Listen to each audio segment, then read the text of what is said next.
Megmondom az őszintét, el is felejtettem ilyen short videókat csinálni erről a rally autóról, ami éppen most készült el a műhelyben, mert azzal a problémával jött hozzánk, hogy melegedik az autó nagyon durván, és a tulaj már megvette hozzá ezt az ilyen utángyártott alumíniumhűtőt ventilátorral együtt, meg a Volkswagen tartályt, meg ilyenek, viszont gondoltam, hogy nem lesz túl nagy a probléma, úgyhogy igazából, mivel ezek a hűtők kiszolgálják szerintem még a 4-500 lóerőt is gyárilag,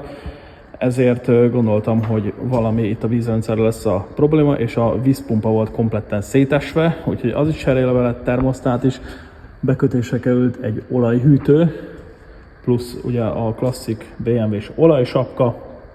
A hűtővel voltak gondok, mert nem passzolt, elvileg passzolnia kellett volna a gyári helyére, de egyáltalán nem passzolt, úgyhogy azt át kellett hegeszteni,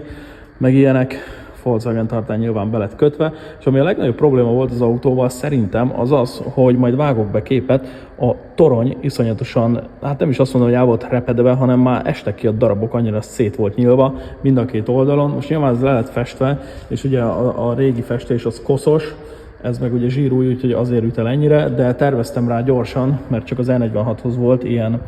reinforcement plate, úgyhogy terveztem gyorsan egyet a 36-hoz is, ki lett lézervágva, aztán rávartam, így most már biztonságosan lehet menni az autóval,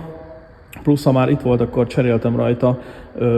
stab szilenteket, meg ilyen összekötőket, kardánfüggesztő csapágyat, meg ilyeneket, mert nagyon ki volt az összes, úgyhogy azokat is kicseréltem rajta, nyilván feltöltöttük Eneosszal, persze, meg a BMW által javasolt, másik oldal G11-es folyadékkal, klasszikus, kicsit kuplarájban, mert most végeztem este 8-kor, de tök mindegy. Úgyhogy igazából ennyi, most teszteltem az autót, és eddig elég jó. Úgyhogy nem melegszik, olaj jó, víz jó, úgyhogy nagyjából ezek voltak vele.